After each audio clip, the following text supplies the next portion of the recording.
lovely wife helped me get the CRV pulled into the garage last night. I got this engine stand picked up from my buddy. My plan for today is to get the engine out, see how quickly that goes, maybe even get the new engine put in. We'll see. So at this point, I'm basically just disconnecting all the extra things that I had left, mainly getting the final transmission to engine block bolts out. Several people told me I should probably just pull the engine and transmission together. Several people also told me the engine would be much easier just to pull out the bottom. I chose to try to pull this one out the top.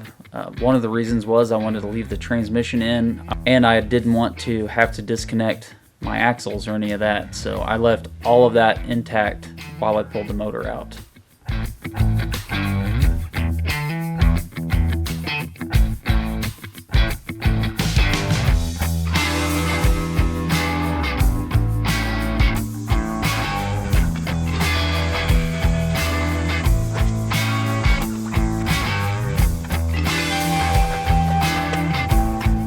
Well, there it is. The old engine is out. Got an empty engine bay here.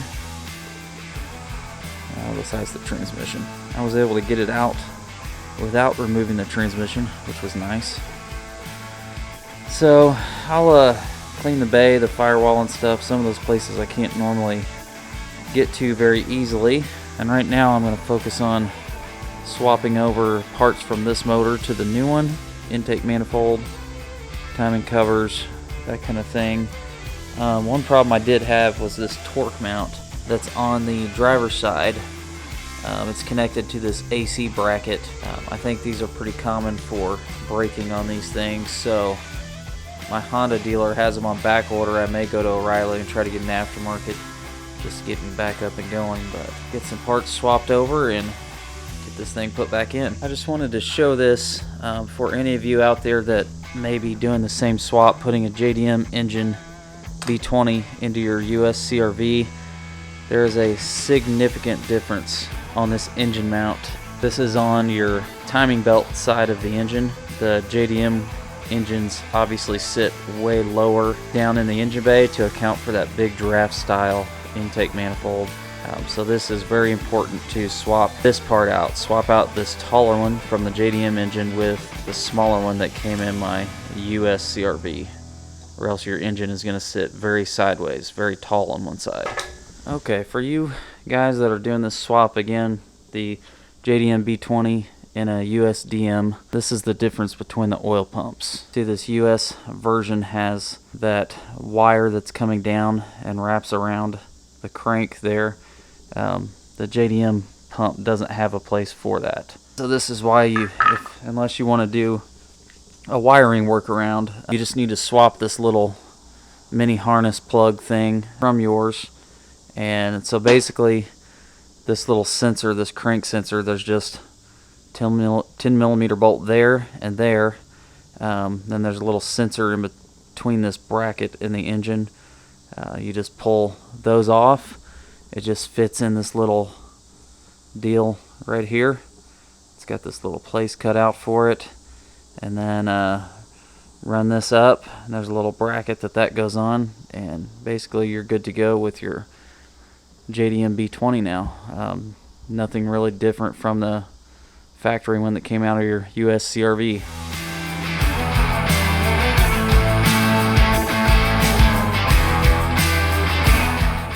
At this point, I changed the rear main seal.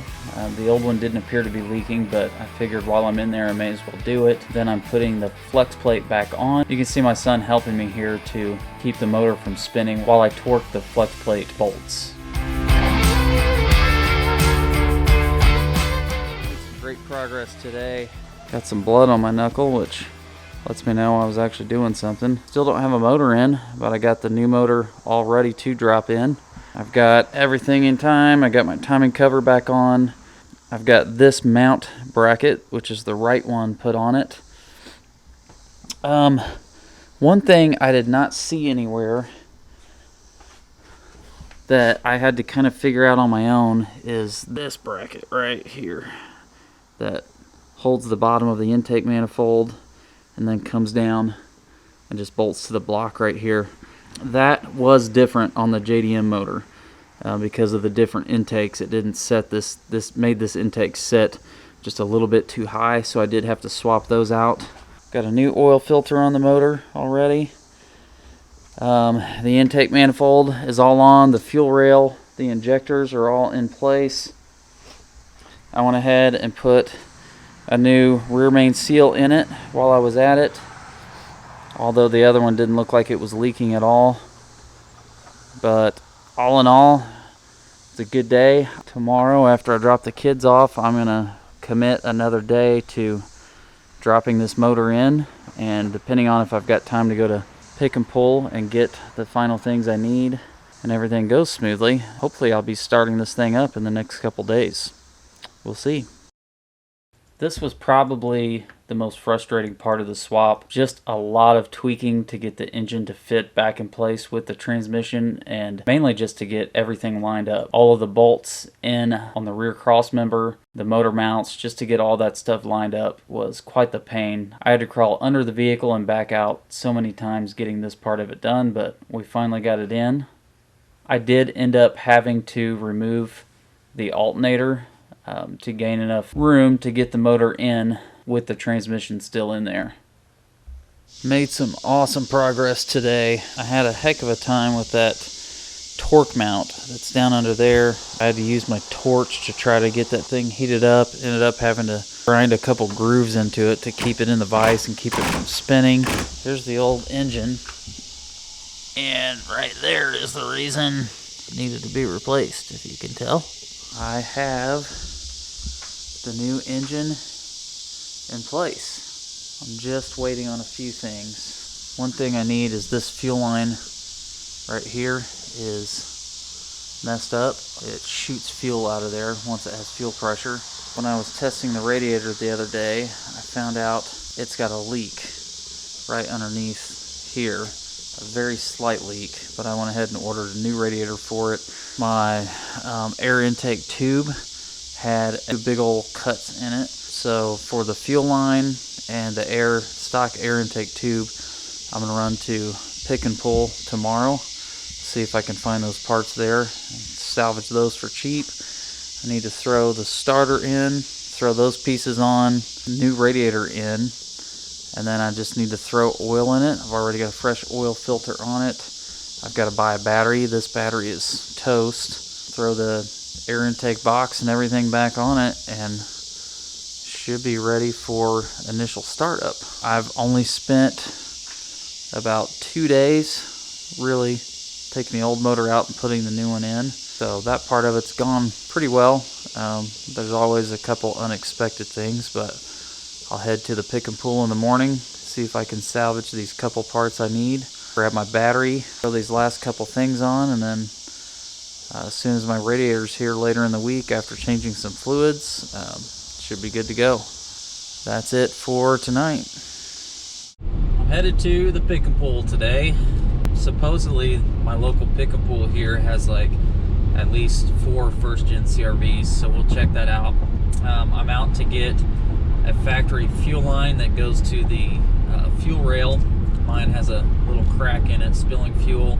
I'm looking for a factory air tube and box because mine has 2 big splits in it, and just a few odd end bolts here and there. I'm going to keep my eyes out for some good factory floor mats. If I can find those, I may pick them up. I may consider picking up a seat if I can find one with matching material that has the armrest. Hopefully I can find the things that I need and maybe a few nice little bonus items.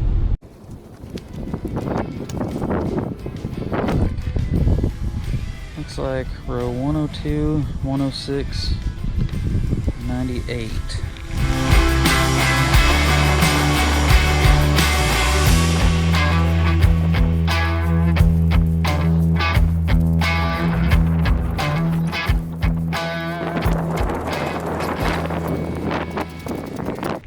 Silver one right here. And of course it's missing transmission, engine, and the fuel line that I need. We can look around in here. Well, there's an airbox, that's not off of this. This one actually has leather seats. Only 192,000 on this poor gal. That would not be bad to get a hold of some leather seats. It does have factory floor mat in the back, but it's kind of rough. Well, let's move on to the next one. Ooh, here's a nice white one with the fiberglass spare tire cover. I might see what they'd take for that. I could always paint that.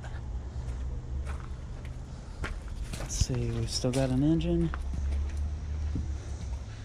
There's my fuel line I need. I'll go ahead and take that. The airbox is also ripped, like mine, unfortunately. And I need these bolts for this cruise control unit. This will be a good one. This one has nice black factory floor mats too. I'm taking these for sure.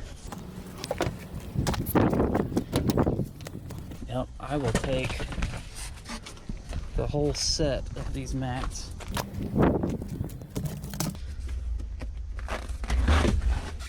Awesome.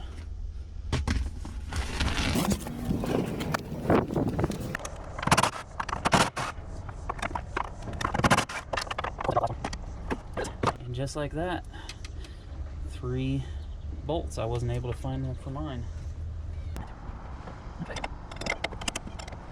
Still had some fuel pressure in there.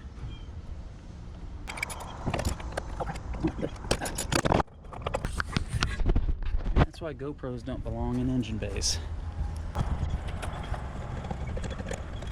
Okay, and there's our fuel line we need.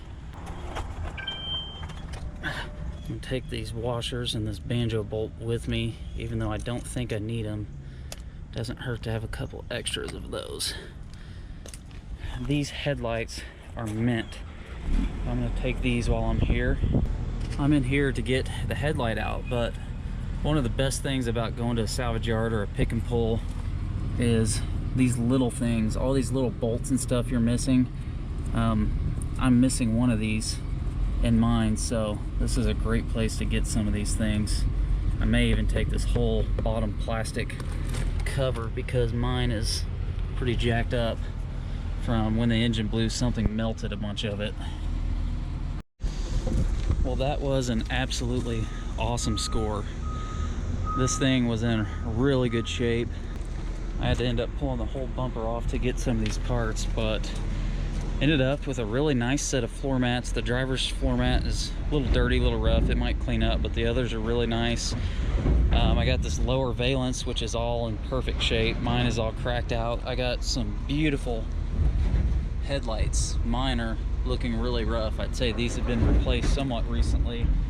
I got my fuel line I needed, and I'm really thinking about taking that dude off to have that hard cover, and if I don't use it I could even sell it. The only thing I did not get is my air intake box, because that one's got a crack in it too.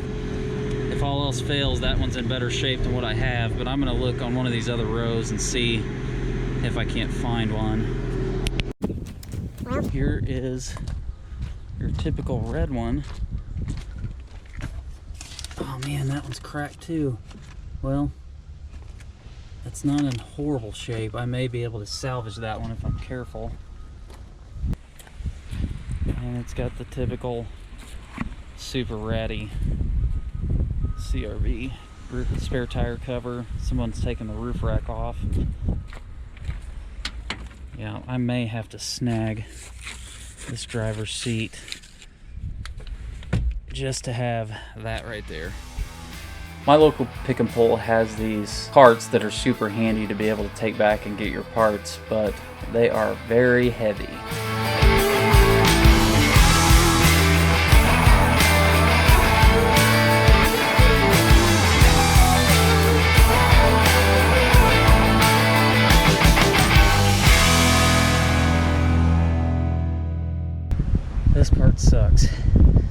pushing all your parts back out. Ugh. This is why I love salvage yards.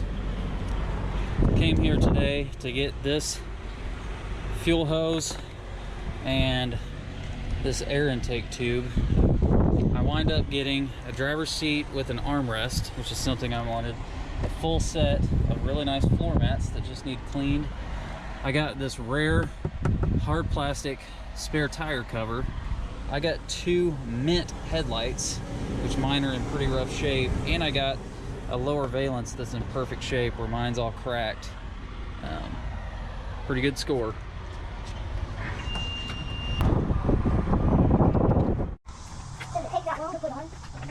Well, it looks like hopefully the last piece of the puzzle finally came.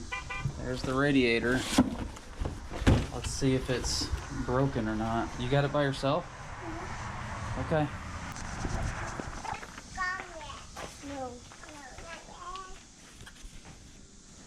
Well, there's a little damage on the box. Hopefully it's packaged good enough. It didn't hurt anything.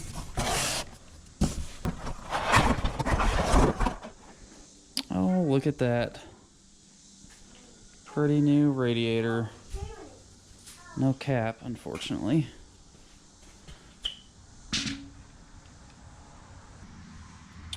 Well, we'll get that put in soon, and hopefully this thing will be on the road. See if we can make it across.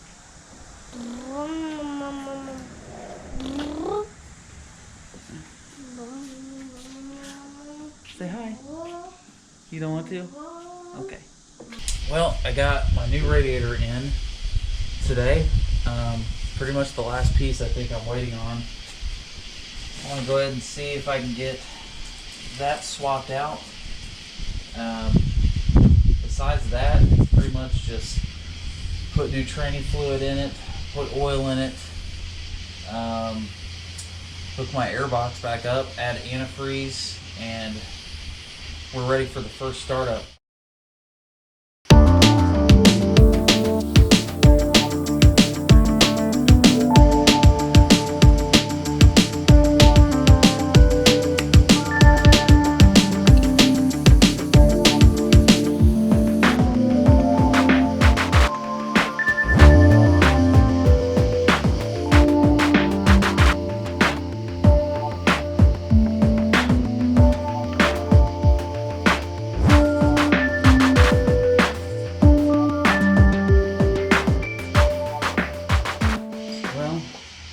This is the moment of truth. I think it's time to give it a shot. I really should drain the gas out of it because I don't know how long it's sat, and it's got over half a tank in it, but I'm anxious to try it and see what happens.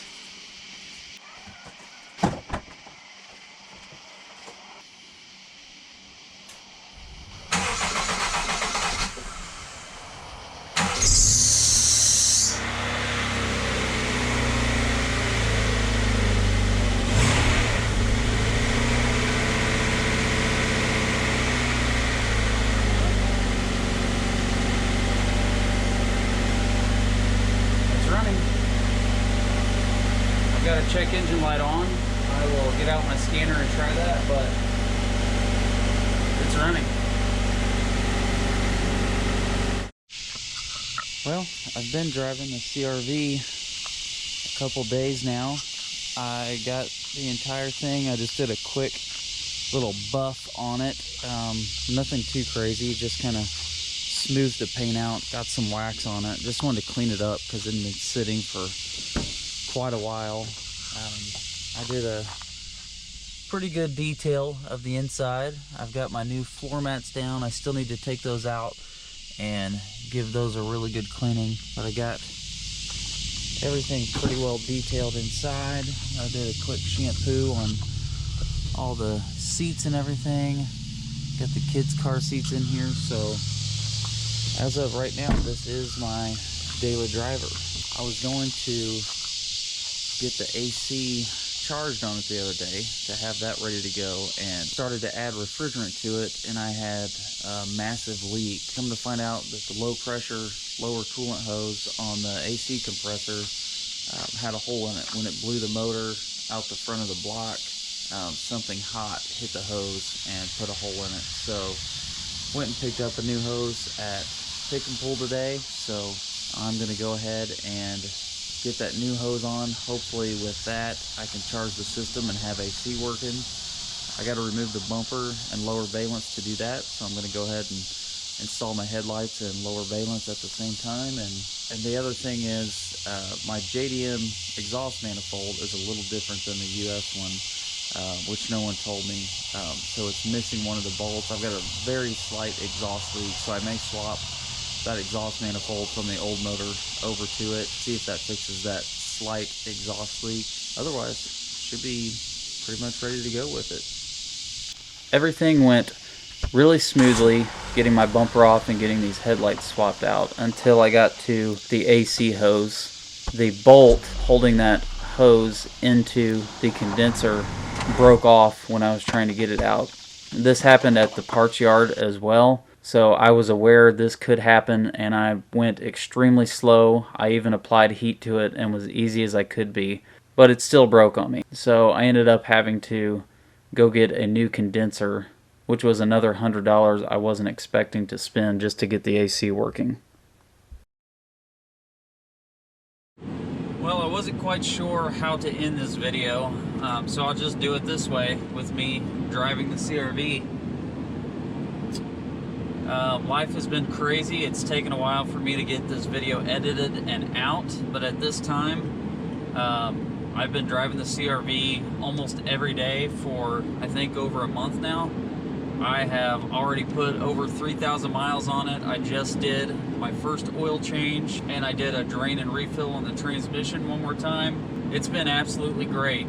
Besides the power steering leak, I have to top it off every couple weeks. I am going to have to put a new power steering rack in it at some point. Otherwise, it's been great. The new motor doesn't leak any oil. It doesn't burn any oil.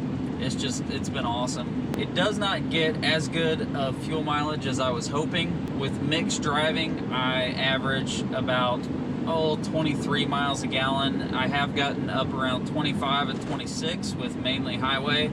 That's still better than my truck does, so that's going to save me money over time. I've saved a lot of wear and tear on my truck by driving this, and I couldn't be happier for the most part. The kids love it. It's just been a great, neat little all-around vehicle.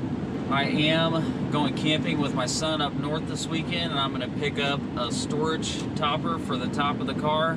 I plan to keep it pretty much bone stock. Other than that, I will have another video coming out on me using some trim restore on the outside. I do plan to do another video here in the future to help out anyone else that may be doing a JDM B20 swap and a US CRV. I want to just make one comprehensive short video outlining all of the differences and things you're going to have to swap over when doing the swap. I couldn't find any video that gave me everything that I needed to know in one nice little package, so I hope to do that here in the near future to help anyone else out who may be doing the swap to make things go more smoothly and easier for you. Otherwise, I'm just going to keep maintaining and driving this thing. So Project Daily Driver CRV.